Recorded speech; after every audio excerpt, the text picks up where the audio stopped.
Bismillahirrahmanirrahim. Assalamualaikum warahmatullahi wabarakatuh. Alhamdulillah, wassalatu wassalamu ala rasulillah wa ala alihi wa ashabihi wa mawalah, amma ba'd. Meneruskan pertemuan kita sebelumnya terkait kedudukan manusia. Di awal penciptaannya adalah makhluk yang the best, ahsan, termulia dibandingkan makhluk lainnya.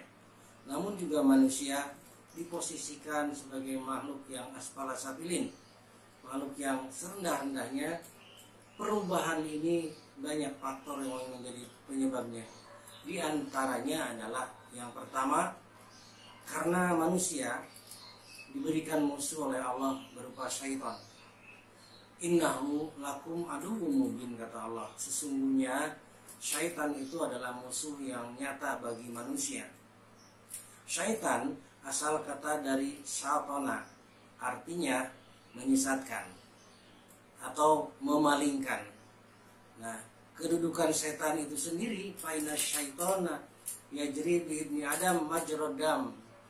Kata Nabi, sesungguhnya setan itu menempel kepada manusia seperti menempelnya darah pada tubuh. Bayangkan, seperti menempelnya darah pada tubuh.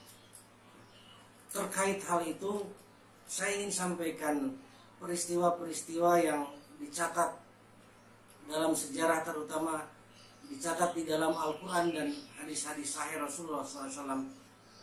Di antaranya yang pertama, peristiwa yang menimpa pada kakek buyut kita, Nabi Adam alaihissalam dan Siti Hawa.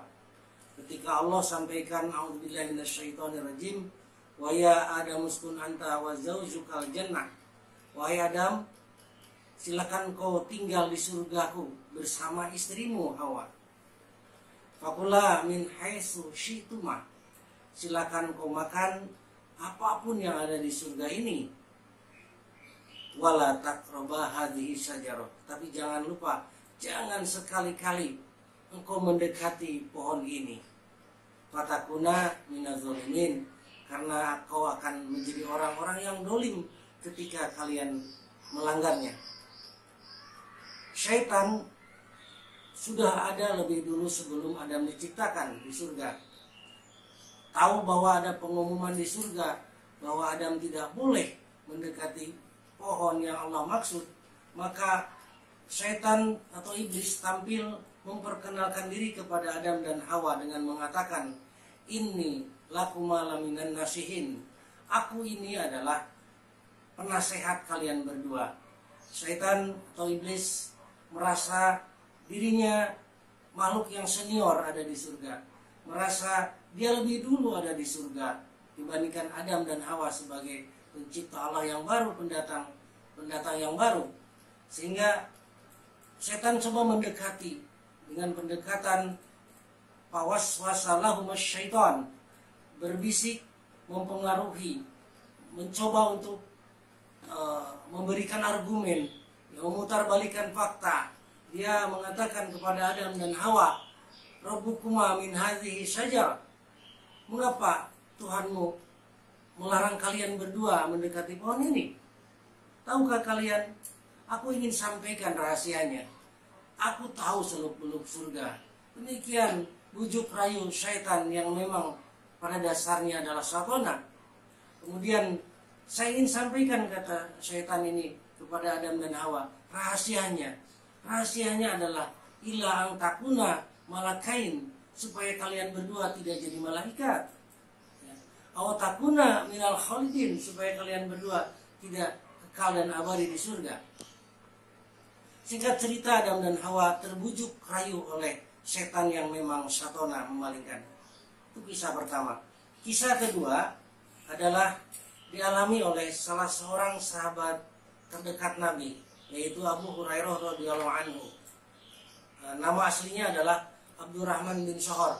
Beliau adalah banyak meriwayatkan hadis-hadis sahih, ya.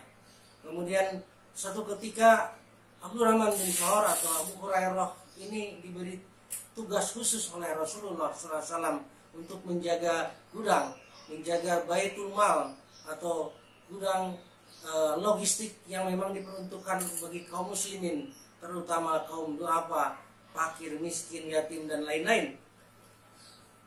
Para sahabat betapa senangnya ketika langsung diberikan tugas oleh Rasulullah, apapun tugasnya. Seperti halnya Abu Hurairah ini, di hari dan di malam pertama beliau bertugas. Terbukti Abu Hurairah berhasil menangkap seorang pencuri, seorang laki-laki yang mencuri sekarung gandum. Ketika pencuri itu akan dibawa dan dilaporkan kepada Rasulullah SAW, pencuri itu berargumen, wahai sahabat terbaik Rasulullah, coba dengarkan dulu sebelum engkau membawaku kepada Rasulullah. Aku ini adalah orang yang fakir, aku ini miskin, keluargaku dan tanggunganku banyak, mereka belum pada makan. Bukankah Baitul Mal ini diperuntukkan bagi mereka-mereka yang kelaparan seperti keluargaku? Mendengar pengakuan pencuri ini, Abu Hurairah hatinya luluh. Lalu ia lepaskan pencuri itu. Besok pagi usai ibadah sholat subuh, Abu Hurairah bertemu kepada Nabi dan Rasulullah mengatakan, wahai Abu Hurairah, bagaimana dengan nasib tawananmu tadi malam? Diceritakanlah peristiwa yang terjadi. Maka Rasulullah melanjutkan, ketahuilah bahwa ia berdusta. Ia maksudnya adalah pencuri, dan dia akan kembali.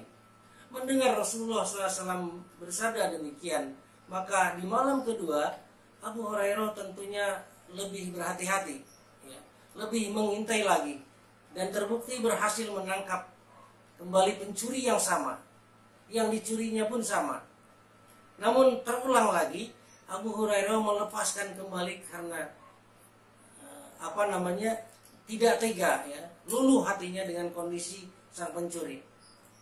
Sampai hari ketiga, Abu Hurairah kali ini dia bertekad, manakala nanti kalau ada pencuri seperti yang disampaikan Nabi akan kembali, saya tidak akan ampunkan lagi, saya tidak akan lepaskan. Kali ini benar-benar saya akan bawa kepada Rasulullah SAW. Begitu tekad Abu Hurairah di malam ketiga menjaga Baitul Mal. Rupanya malam ketiga juga pencuri itu datang lagi dan tertangkap lagi oleh Abu Hurairah. Kemudian disampaikanlah harus datang dan menimba babi.